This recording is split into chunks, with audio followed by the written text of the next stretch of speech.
The morning mist wrapped itself around the cobblestone streets of Fairhaven like a silk scarf, softening the edges of the bustling coastal town.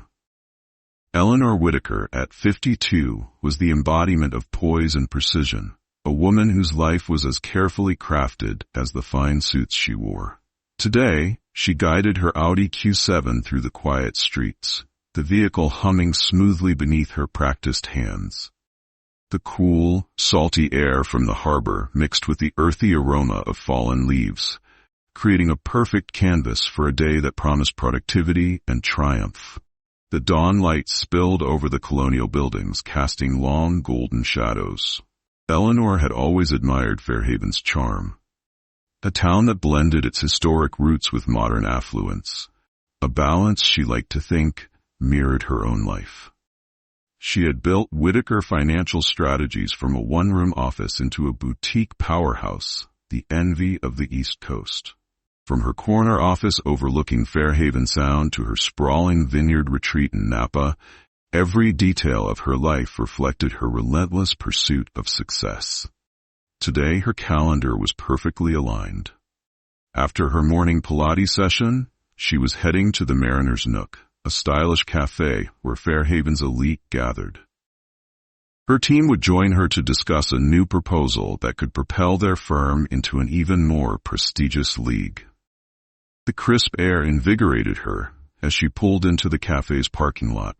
Scanning the lot, her eyes landed on an empty space close to the entrance, marked with a small but noticeable sign, "Reserved for Veterans." The lot was mostly empty, and she rationalized her decision as a matter of practicality. "I won't be long," she thought, expertly maneuvering her car into the spot. Eleanor stepped out, her Louboutin heels clicking against the pavement. She adjusted the silk scarf around her neck, the morning breeze adding a playful flutter to its edges. From inside the cafe, the aroma of freshly brewed coffee wafted out, a comforting prelude to the business ahead. She paused briefly to admire the scene, the golden light, the quiet hum of the town waking up, and allowed herself a small, satisfied smile. Everything was falling into place, just as she'd planned. But in the stillness of that perfect morning, Eleanor had no idea that her well-ordered world was about to face an unexpected and transformative disruption. Eleanor settled into her usual corner table at the Mariner's Nook, arranging her tablet and portfolio with her signature precision. The cafe buzzed softly, a symphony of muffled conversations and the hiss of espresso machines. She ordered her regular, a double-shot oat milk latte, and opened her email to review the latest market reports. Through the large windows that framed the cafe's coastal charm, her gaze wandered to the parking lot. That's when she noticed him. A man stood near her Audi, his stance deliberate, his focus fixed on her car and the small sign she had dismissed earlier, "Reserved for Veterans." At first, Eleanor tried to ignore him, brushing it off as mere curiosity. He was dressed plainly, a black jacket and jeans, but something about him didn't match the casual, wandering energy of passers-by. He didn't move. Instead, his quiet intensity contrasted with the bustling world around him. Her annoyance began to rise. She had a packed morning, and this minor distraction was unwelcome. Yet she couldn't help glancing back at him. His deliberate stillness unnerved her, an unspoken reproach that lingered longer than she was comfortable with. When he pulled out his phone and appeared to take photos of her car, her irritation flared into indignation. What was he doing? Who did he think he was, documenting something so trivial? She considered staying seated, focusing on her work, but her composure cracked under his calm scrutiny. Pushing back her chair with a measured grace, Eleanor rose, smoothing her navy blazer as she headed for the door. Her heels clicked against the polished wooden floor, each step echoing with her mounting determination to confront this unwelcome distraction. The man turned toward her as she approached, his expression unreadable but alert.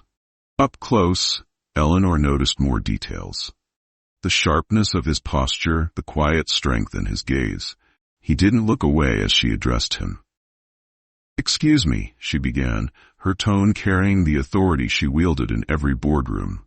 "Is there a problem? That's my car you're photographing." He lowered his phone with deliberate ease, his movements steady and controlled. "Yes, ma'am," he said, his voice calm but firm. "There is a problem. You're parked in a space reserved for veterans." The weight of his words hung in the crisp morning air, far heavier than Eleanor had anticipated. Eleanor squared her shoulders, her polished composure forming an invisible shield. She wasn't accustomed to being questioned, let alone in public. "I'm well aware of the sign," she replied, her voice steady, "but the lot is practically empty. I'll only be here for a short time." The man's gaze didn't waver. "It's not about how long you're here," he said, his tone even, "or how many spaces are open. It's about what that spot represents." Eleanor felt a flash of irritation. She had no time for lectures, especially not from a stranger in a parking lot.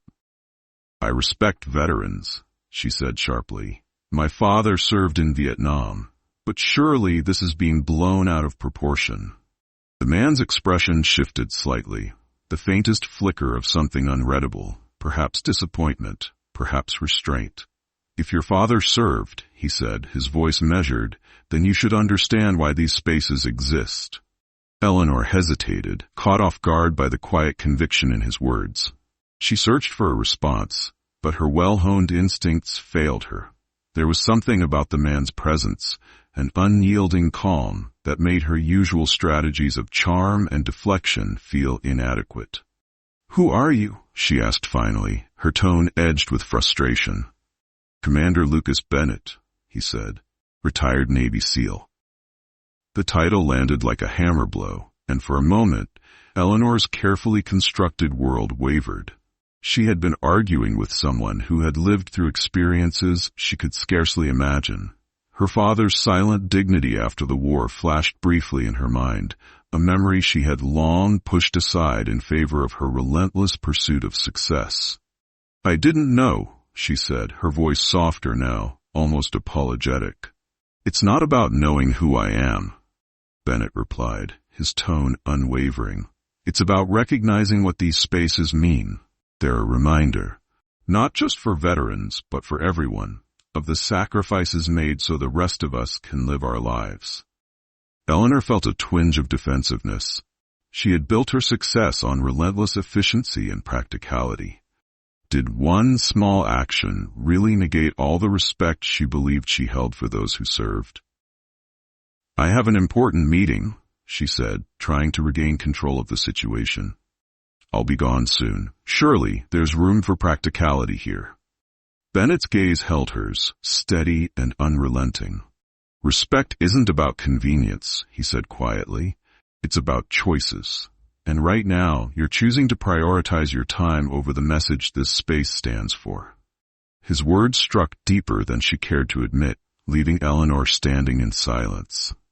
For the first time, the polished armor she wore so confidently began to crack.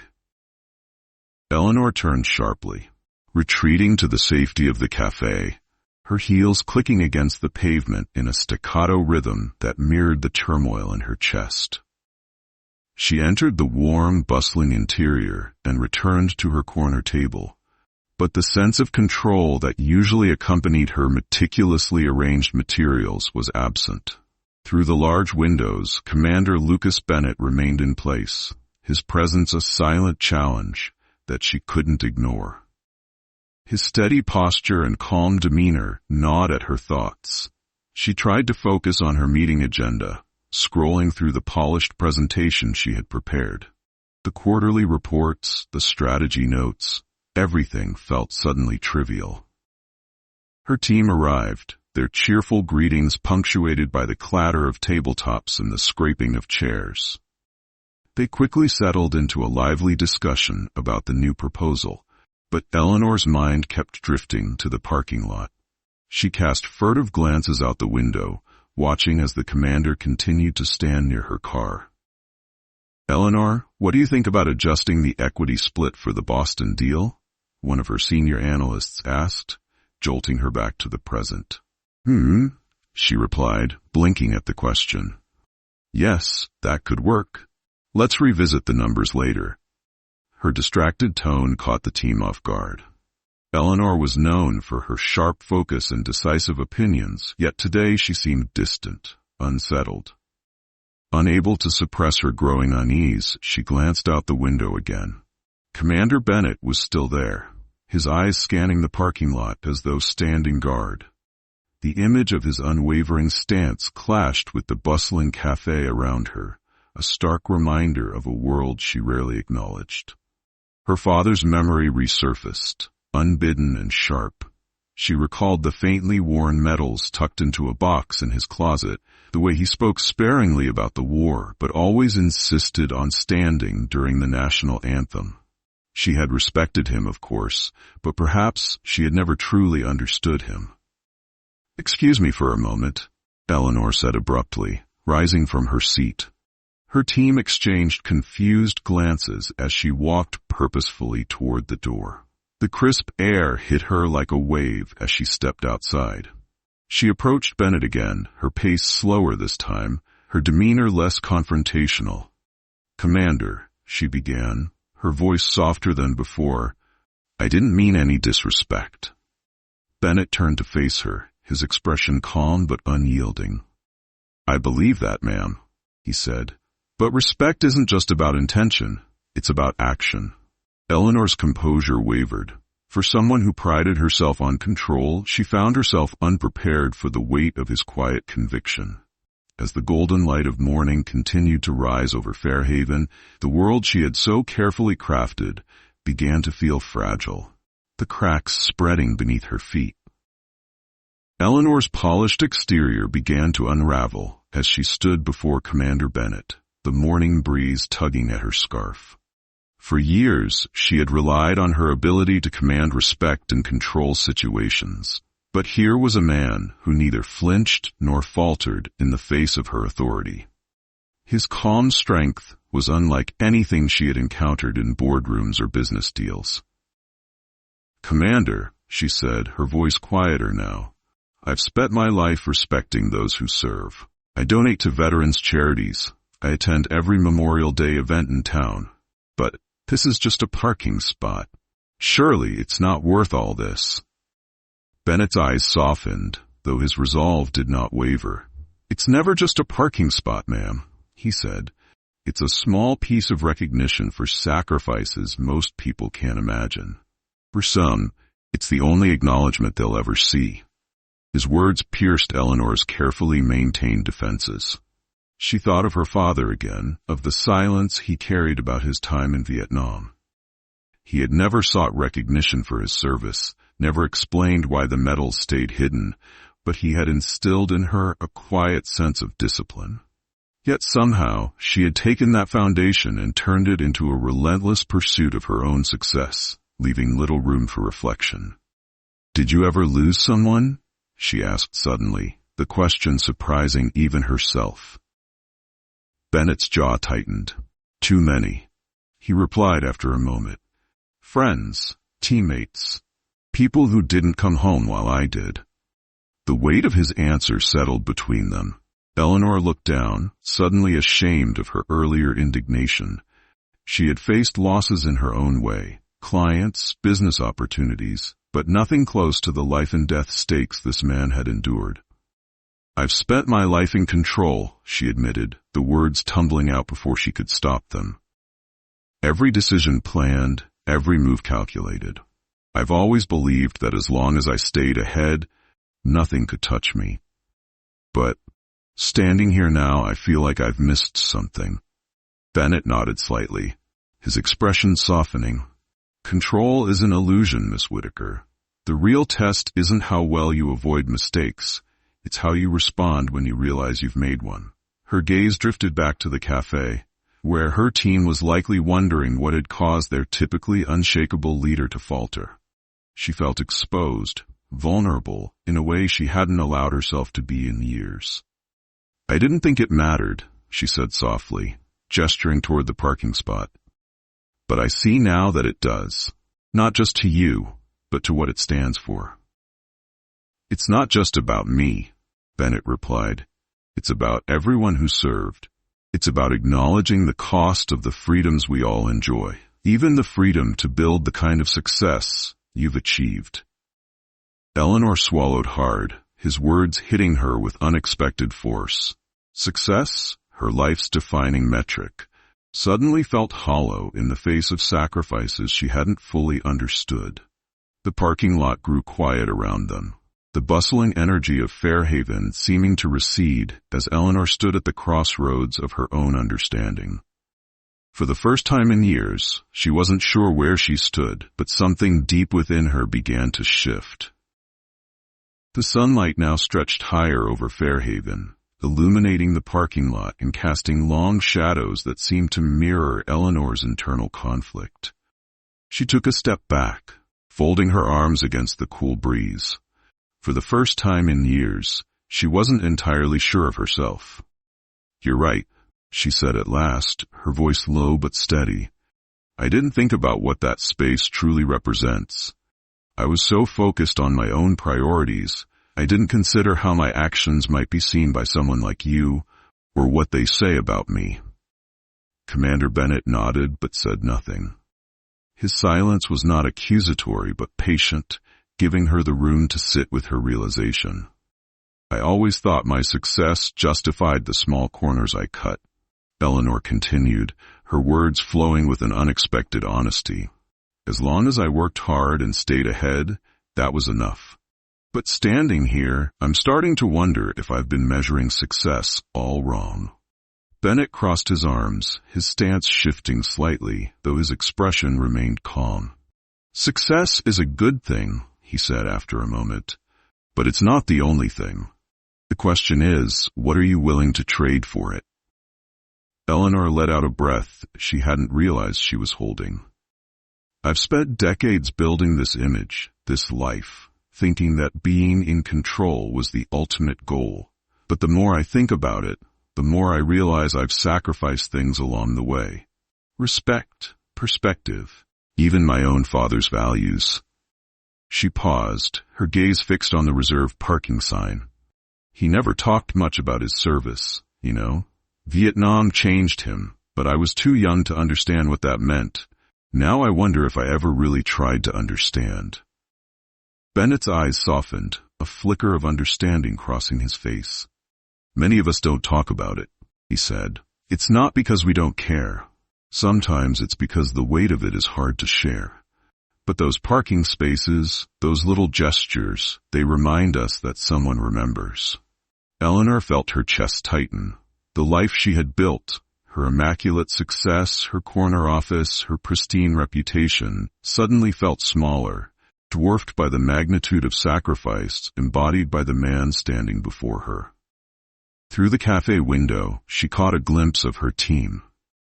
They were still seated, their expressions growing more curious as the minutes stretched on. Her phone buzzed in her pocket, but she ignored it. The urgency of her schedule, once so commanding, now seemed inconsequential. "Thank you," she said finally, her voice steady but filled with humility. "Not just for what you've done, but for what you've reminded me of today." "It's not me you need to thank," Bennett replied, his tone even. "It's the people who didn't come home, the ones who made it possible for all of us to have this moment."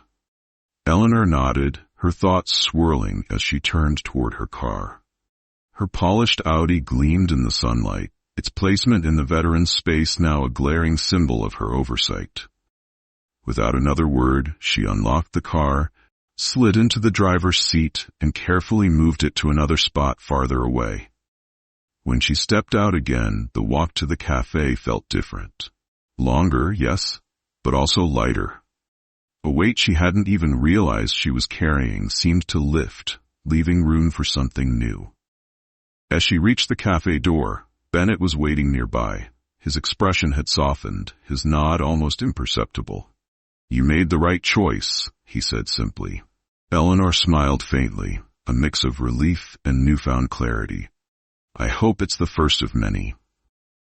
The morning was far from over, but Eleanor felt as if something profound had shifted. For the first time, she wasn't rushing to reclaim control. She was letting herself learn, letting herself grow. Eleanor sat at a table near the back of the cafe, her untouched latte cooling beside her tablet.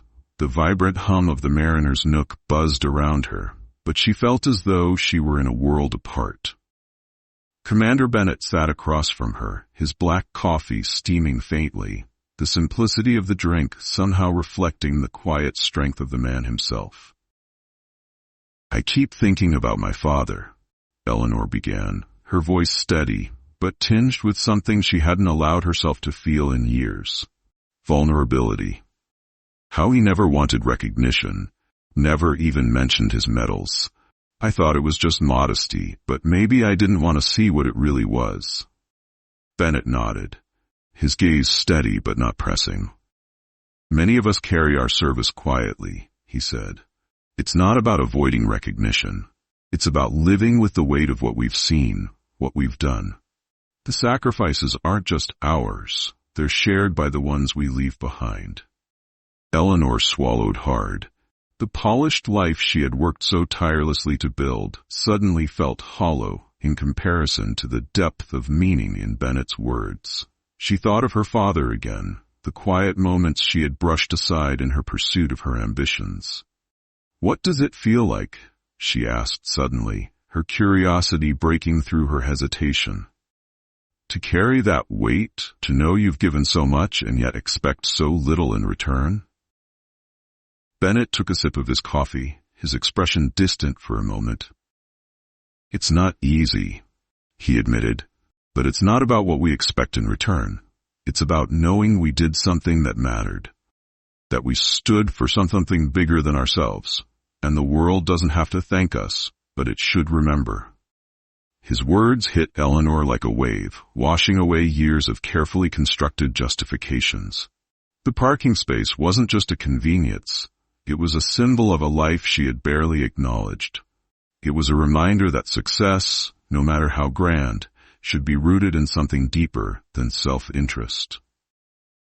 Through the cafe window, she watched as another veteran parked in the space she had vacated. The sight filled her with a strange sense of relief, a quiet acknowledgement of her small but significant shift. "You've given me a lot to think about," Eleanor said softly, her hands wrapped around her cooling cup. "I've spent so much time chasing what I thought mattered, but I think I've been missing something fundamental." "It's never too late to change," Bennett said, his voice firm but kind. "The question isn't where you've been. It's where you choose to go from here." Eleanor nodded, the weight of his words settling over her like a new kind of responsibility. She thought of her team, her business, the people who relied on her decisions. For the first time, she wondered how she could lead differently, not through power or control, but through purpose and respect. "I don't know if I can change overnight," she admitted, her voice quieter now. "No one does," Bennett replied, a faint smile softening his features. "But every day, you'll have a choice, and the small decisions matter just as much as the big ones." As Bennett stood to leave, Eleanor rose as well, extending her hand. "Thank you, Commander," she said sincerely. Bennett took her hand, his grip firm but warm. "Take care, Miss Whitaker, and don't forget, respect is in the action, not the intention." Eleanor watched as he walked out, his silhouette framed briefly by the golden morning light before he disappeared down the street. She turned back to her table, glancing once more at the parking space outside. It was no longer just a spot to her. It was a symbol, a challenge, a reminder of the choices that defined her. Sitting down again, she opened her tablet. The presentation for her meeting was still waiting, but for the first time she didn't dive into it immediately. Instead, she began drafting a new idea, one that had nothing to do with market shares or expansion plans. This idea was about giving back, creating initiatives to honor those who had served, ensuring their sacrifices weren't just remembered, but actively supported. As the cafe bustled on around her, Eleanor Whitaker smiled faintly to herself. This morning had started like any other, but it had become a turning point. Success, she realized, wasn't about how much she could control or accumulate. It was about how much she could contribute. The day was far from over, but Eleanor was already walking a new path, one small choice at a time. Don't forget to hit like and subscribe so you won't miss any of our latest videos. If you have any questions or comments, feel free to leave them below. Thank you all for taking the time to watch, and see you in the next video.